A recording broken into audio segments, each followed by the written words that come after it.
Bonjour les amis, nous sommes samedi. Pas le droit de parler des élections de demain. La limite, c'était vendredi minuit. Gare à ceux qui mordent le trait. Donc je vous en parle quand même, mais pas pour vous dire pour qui voter, pour qui pas voter. Non. Je vous en parle juste pour vous dire que demain, je ferai ma vidéo quotidienne après 20h, après avoir connu les premiers résultats, et que je vous les commenterai en exclusivité, c'est promis. Donc je vais malgré tout faire un lien avec les élections européennes, parce que j'aime bien quand même un peu transgresser certains interdits imbéciles. Et donc je vais vous parler de la palestinisation de l'élection européenne, par les insoumis notamment, mais je vais également vous parler de la curieuse absence de réaction devant ce que j'appelle le racisme palestiniste qui a déferlé sur la France depuis notamment le 7 octobre 2023, même s'il y avait des traces auparavant. Et je vais donc vous parler de l'étonnant silence de mes grands amis de la LICRA, qu'on connaît beaucoup plus bavards dans d'autres circonstances. Alors mes amis de la LICRA, je les connais maintenant depuis près de 15 ans, je leur dois de nombreux procès, ils nous ont traînés devant les tribunaux quand ce n'est pas moi pour ma vidéo Stop Islam, Stop Covid, quand ce n'est pas moi pour avoir été directeur de publication en 2012 de 2 éditos que je ne renie absolument pas, expliquant quelle était la stratégie des islamistes pour conquérir la France et qui nous ont coûté 30 000 € à mon ami Pascal Ilout et à moi. Alors ils n'étaient pas tout seuls, ils y étaient tous, mais ils y étaient quand même. Quand ce ne sont pas d'autres procès qui nous sont attentés par la LICRA, et d'autres encore, quand ce n'est pas Christine Tazin qui elle-même est poursuivie par la LICRA, le moins qu'on puisse dire est que la LICRA fait le sale boulot, bien souvent, des organisations musulmanes, des islamistes qui n'ont même pas besoin de se battre pour demander quelque part la fin du délit de blasphème, la mise en place d'un délit de blasphème en France. La LICRA, donc des juifs, pour les musulmans c'est parfait, la LICRA fait le boulot. Le moins qu'on puisse dire, d'autre part, est que quand on voit la multiplication des plaintes de la LICRA contre des patriotes avec l'alibi d'incitation à la haine en raison de blablabla, qu'ils interdisent de faire tout lien entre immigration, islamisation et insécurité, le moins qu'on puisse dire et que les petits bobos de gauche de la LICRA ont un rôle dans le nouvel ordre mondial, c'est d'interdire aux Français de protester contre une immigration majoritairement musulmane qui, outre le fait qu'elle met de plus en plus en danger les Juifs, voire Sarah Halimi, voire l'hypercacher, voire les crimes de Mera dans l'école chrétienne, dans l'école juive à Toulouse, voire Mireille Knoll, voire un ensemble d'autres agressions de juifs par toujours des musulmans radicalisés, voire Raymond dans le 20e arrondissement il n'y a pas longtemps. Donc le rôle de la LICRA est de verrouiller et d'interdire toute protestation de patriotes. La LICRA a naturellement multiplié les procès contre Jean-Marie Le Pen, mais aussi contre nombre de militants du Front National coupables, avec leurs mots, de dénoncer cette submersion. Ils ont même réussi l'exploit de demander et d'obtenir la dissolution de Génération Identitaire. Entre nous, je ne vois pas, Génération Identitaire n'a jamais eu un mot contre les Juifs, n'a jamais eu un mot raciste. Génération Identitaire a réussi des actions exceptionnelles et notamment de montrer la porosité de nos frontières au col de l'Échelle à la frontière italienne. Et je ferai remarquer aux militants de la LICRA, aux dirigeants de la LICRA, que c'est par la porosité des frontières qu'ils rendent de plus en plus de clandestins qui, par leur religion, je ne dis pas que tous les clandestins n'aiment pas les juifs, mais je dis que beaucoup de ces clandestins n'aiment pas les juifs, mettent donc la population juive encore plus en danger que le reste de la population, ce qui n'est pas peu dire.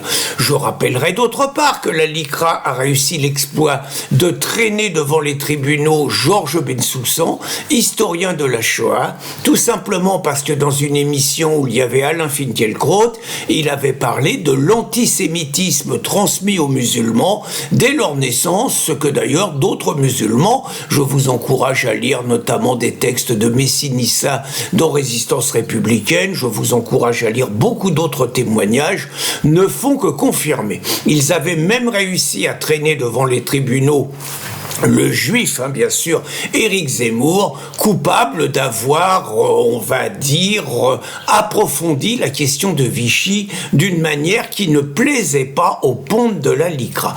Et donc, une fois que je vous ai cité tout ce palmarès, qui est long, on pourrait se dire que depuis le 7 octobre 2023, on ne devrait entendre par rapport à ce que nous voyons, par rapport à ce que nous entendons en France, on ne devrait entendre que les militants de la LICRA, que la direction de la LICRA, que Mario Stasi, qu'Alain Jakubowicz et de tous ceux qui se sont déchaînés contre les patriotes pendant des années. Or, quand on entend dire que Gaza est un camp de concentration à ciel ouvert, ça veut dire en gros Gaza c'est Dachau, et ça veut dire Israël c'est les nazis. Il faut quand même pas nous prendre pour des Mickey. Pouet, pas un mot. Quand on entend les insoumis faire le rôle depuis le 7 novembre 2023, depuis le 7 octobre, de négationnistes, de contestation de du crime commis par les militants du Hamas, de leur relativisation, de l'explication historique et du discours de l'excuse en disant que c'est naturellement le colonialisme, puisque c'est le mot qui est utilisé, de l'État d'Israël qui a amené ces malheureux par désespoir à tuer 1200 civils israéliens, pas un mot. Quand on entend depuis maintenant des mois et des mois, des mots comme crime de guerre, c'est pas rien quand même. Des mots comme génocide, des mots comme apartheid, des mots comme colonialiste, pour caractériser l'État hébreu. Pas un mot, pas une protestation, rien.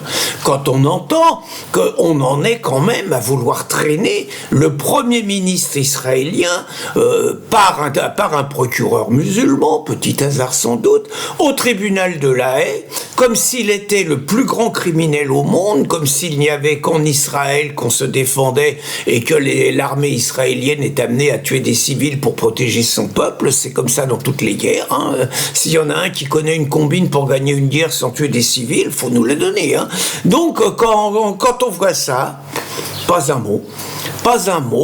Quand on entend Netanyahou régulièrement insulté, régulièrement calomnié, avec son gouvernement qualifié d'extrême droite, qualifié de raciste, quand on entend Israël être qualifié de dictature, quand on entend finalement sur les réseaux sociaux, quand on voit toute la campagne des insoumis contre l'État d'Israël, contre Netanyahou, avec notamment le relais de tous les fake news véhiculés par le Hamas contre les Juifs, contre Tsahal, quand on voit que des Français franco-israéliens partis combattre aux côtés de Tsahal sont qualifiés de criminels de guerre, pas un mot de la LICRA, un silence complice assourdissant.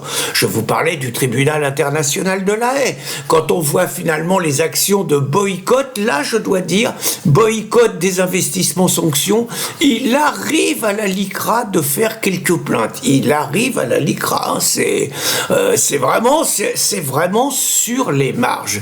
Je pourrais citer énormément d'autres exemples. Quand on brandit, quand des députés insoumis, ça commence par Delogu, brandit un drapeau palestinien dans l'Assemblée nationale. Un drapeau palestinien, c'est quoi? C'est le drapeau d'un pays, c'est le pays c'est un lieu, c'est Gaza.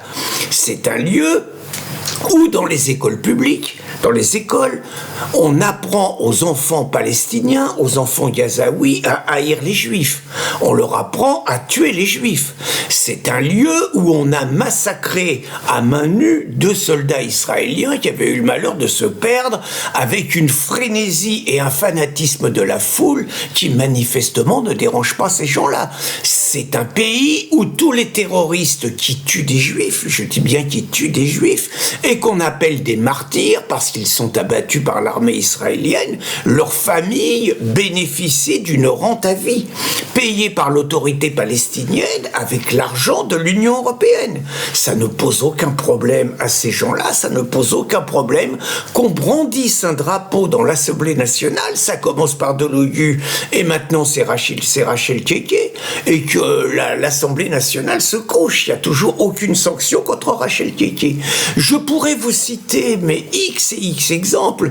Par exemple, Mélenchon qui conteste la montée de l'antisémitisme en France, que pourtant la LICRA a constaté et dénoncé depuis le 7 octobre. Mélenchon explique que c'est faux, que c'est de la propagande, il n'ose pas dire du lobby juif, mais on n'en est pas loin, et il ose parler de racisme résiduel, c'est-à-dire qu'il est complètement dans le négationnisme et la minimisation de la montée de l'antisémitisme. Il se refuse naturellement à dire que la montée de l'antisémitisme aujourd'hui en France est le fait de ses électeurs. Je vous ai cité tous ces exemples, je pourrais en citer plein, pour vous montrer le deux poids deux mesures, l'imposture des dirigeants de la LICRA, qui ne sont là que pour empêcher les Français de se défendre contre l'invasion migratoire et l'islamisation de notre pays, et qui sont d'un silence totalement complice par rapport au déchaînement d'antisémitisme et de haine des Juifs qui vient de la gauche et qui vient de l'extrême gauche. Par exemple, l'UNICEF vient de mettre sur sa vitrine, et je vous mettrai la vidéo, l'UNICEF vient de mettre sur sa vitrine un truc extraordinaire. Pour tous les enfants du monde, sauf les Israéliens, point d'interrogation. L'UNICEF, c'est naturellement la gauche, c'est naturellement le nouvel ordre mondial, c'est les ricains, c'est l'immigrationnisme. Pas un mot de la LICRA. Je conclurai en disant que malgré cette attitude, la LICRA est toujours interdite de séjour dans les amphithéâtres qui sont tenus par l'extrême gauche parce qu'ils sont accusés tout simplement d'être pro-Israël parce que juifs, ce qui demande quand même à être approfondi. Je continuerai en disant que la LICRA véhicule le discours accusant Netanyahou et le gouvernement israélien d'être d'extrême droite. La LICRA réclame le deux États deux peuples. Le deux États deux peuples, c'est juste le droit pour l'État palestinien que Rima Hassan, député insoumis avec un silence complice de la LICRA, réclame du Jourdain à la mer, autrement dit en éradiquant l'État d'Israël. Donc la LICRA, comme tous les bobos juifs de gauche, réclame deux États deux peuples, ce que Netanyahou, dont je vous mets la vidéo où il explique la politique israélienne, ce que Netanyahou ne veut pas parce qu'il sait très bien qu'il officialise le fait que le Hamas aura son État et qu'ils s'acharneront à détruire Israël. Donc la LICRA est pour deux États deux peuples comme tous les juifs de gauche. Et je terminerai en disant qu'il y a une morale, parce que malgré tous leurs gestes de soumission vis-à-vis des soldats d'Allah, malgré la haine qu'ils montrent contre les patriotes français, la LICRA est taillie dans les quartiers, la LICRA est taillie par les électeurs de Mélenchon, tout simplement parce que ce sont des juifs. Bonne journée les amis.